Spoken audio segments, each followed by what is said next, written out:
ಎಲ್ರಿಗೂ ನಮಸ್ಕಾರ.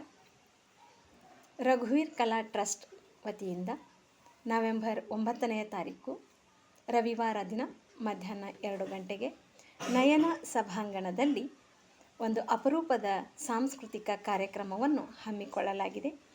ಈ ಕಾರ್ಯಕ್ರಮದ ರೂವಾರಿಗಳು ಮತ್ತು ಕೇಂದ್ರ ಬಿಂದು ಮತ್ತು ಸೂತ್ರಧಾರರು ಆಗಿರ್ತಕ್ಕಂಥ ಸೂರ್ಯ ಸರ್ ಅವರು. ಈ ಸೂರ್ಯ ಸರ್ ಮತ್ತು ರಘುವೀರ್ ಸರ್ ಅವರಿಗೆ ಅವಿನಾಭಾವ ಸಂಬಂಧ ಮತ್ತು ಒಂದು ಬಾಂಧವ್ಯ. ಈ ಸಂಬಂಧ ಮತ್ತು ಬಾಂಧವ್ಯದ ಸಾಕ್ಷಿಯಾಗಿ ಈ ಕಾರ್ಯಕ್ರಮವನ್ನು ಹಮ್ಮಿಕೊಳ್ಳಲಾಗಿದ್ದು, ಈ ಕಾರ್ಯಕ್ರಮದಲ್ಲಿ ನಾನೂ ಸಹ ಭಾಗಿಯಾಗಿದ್ದೇನೆ. ನಾನು ರಚನೆ ಮಾಡಿರ್ತಕ್ಕಂತಹ ಕನ್ನಡ ನಾಡು ನುಡಿಯ ಬಗೆಗಿನ 2 ಕವಿತೆಗಳನ್ನು ವಾಚನ ಮಾಡಿಕೊಂಡು ನಿಮ್ಮ ಜೊತೆ ಹಂಚಿಕೊಳ್ಳಲು ಇಷ್ಟಪಡುತ್ತೇನೆ.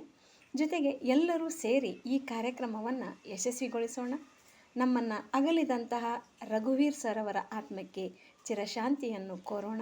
ಬನ್ನಿ ಎಲ್ಲರೂ ಒಂದಾಗಿ ಈ ಕಾರ್ಯಕ್ರಮವನ್ನು ಮುನ್ನಡೆಸ್ಕೊಂಡು ಹೋಗೋಣ ಅಂತ ಕೇಳಿಕೊಳ್ಳುವ ತಮ್ಮ ಸ್ನೇಹಿತೆಯಾಗಿರ್ತಕ್ಕಂಥ ಪರ್ವೀನ್ ಬಾನು ಎಲಿಗಾರ್.